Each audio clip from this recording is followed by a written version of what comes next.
কেন এবার আর বলবি না দিল্লি না ঢাকা? হয়েছে কি, বিসিসিআই মুস্তাফিজুরকে কিছুদিন বং করে দিয়েছে, আইপিএল থেকে বাদ দিয়ে দিয়েছে। তাই নিয়ে পুরো বাংলাদেশে ভাই পুরো তোলপাড় মেচে গেছে, চারিদিকে সবাই কান্নাকাটি করছে।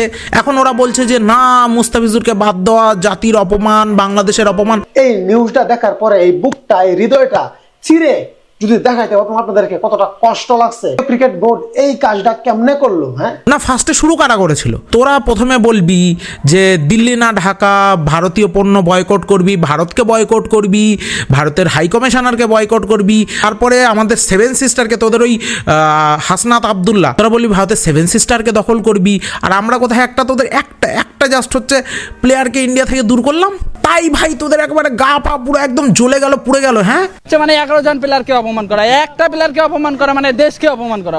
আগামী টি-20 বিশ্বকাপে আমাদের দেশের প্লেয়াররা ভারতে খেলতে না, প্রস্তাব করতেও যাবে না। এন্ড আমি জানি না বাকি সবাই কি বলবে, বাট আমি তো বলবো একদম ঠিক করেছে, because nation come first. Music. এখন কিছু বাংলাদেশি বলছে যে আমরা মুস্তাফিজুরকে ইন্ডিয়াতে ডেকে অপমান করেছি। আইপিএলে কি আমাদের মুস্তাফিজ কি ইচ্ছা করে গিয়েছিল? ওই বাইনচুত গুলাই তো নিয়ে গেছিল। ওকে, মানে ইন্ডিয়াতে ডেকে এনে তারপরে আমরা ওকে তাড়িয়ে দিচ্ছি। ভাই মুস্তাফিজুরকে আমরা ইন্ডিয়াতে ডাকিনি, বা আইপিএল মুস্তাফিজুরকে ডাকিনি।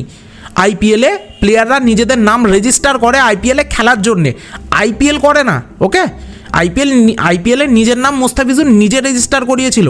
এদের মধ্যে কিছু অশিক্ষিত ক্রিকেট ফ্যান মনে করে মুস্তাফিজুর মুসলিম বলে ওকে আমরা ইন্ডিয়া থেকে আইপিএল থেকে বাদ দিয়েছি।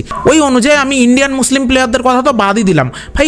ইন্টারন্যাশনাল মুসলিম প্লেয়ার লাইক নূর আহমেদ, তারপরে রাশিদ খান, ওই এদের তো কোনো অসুবিধা হচ্ছে না। অ্যাকচুয়ালি ব্যাপারটা ইন্ডিয়া যদি ডিরেক্টলি বলতো সিস্টারকে দখল করে নিবি বলেছিস, আমাদের হাই কমিশনার অফিসের সামনে গিয়ে এত কিছু বাওয়াল করেছিস, সেই জন্য আমরা মুস্তাফিজুরকে বাদ দিচ্ছি, সেটা বললে তো খারাপ লাগতো না। মানে ডিরেক্ট কাউকে জুতো পেটা করেছি এটা বলতে খারাপ লাগে না? এবার এরা যদি না বুঝতে পারে আমি আর কি বলবো।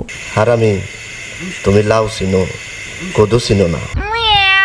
এদের মধ্যে এবার কিছু বাংলাদেশি মনে করে ওদের দেশে ভাই আইপিএল ওরা বন্ধ করে দেবে, দেখতে দেবে না, ওরা আইপিএলকে বয়কট করবে।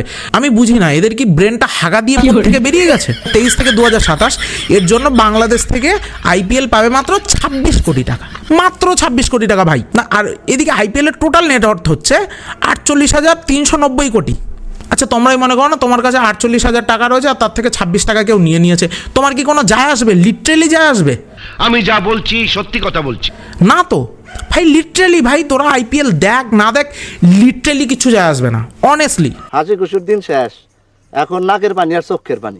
তো গালে ভালো মতো চটটা খেয়ে বিসিবি, বাংলাদেশ ক্রিকেট বোর্ড, গেছে আইসিসির কাছে যে সামনে টি20 ওয়ার্ল্ড কাপ যেটা আসছে আর যে ম্যাচগুলো ইন্ডিয়াতে আছে ওরা সেগুলো ইন্ডিয়াতে খেলবে না, ওই সেই ম্যাচগুলো ওরা শ্রীলঙ্কাতে গিয়ে খেলবে। আরে ভাই ব্যাপারটা তো একই হলো, তোরা সেই ইন্ডিয়াতে এসে হারতিস, এখন শ্রীলঙ্কাতে গিয়ে হারবি। টুইস্ট এবার এখানে এসছে যে আইসিসি ডিরেক্ট মুখের ওপরে বলে দিয়েছে যে যদি ইন্ডিয়াতে না খেলতে যায় বাংলাদেশ টিম, তাহলে বাংলাদেশের টিমের পয়েন্টগুলো, ম্যাচের পয়েন্টগুলো অপোনেন্টের দিতে হবে। ইয়া তো ইন্ডিয়াতে খেলতে যাও, আর না হলে বাংলা ভাষায় গান মারো।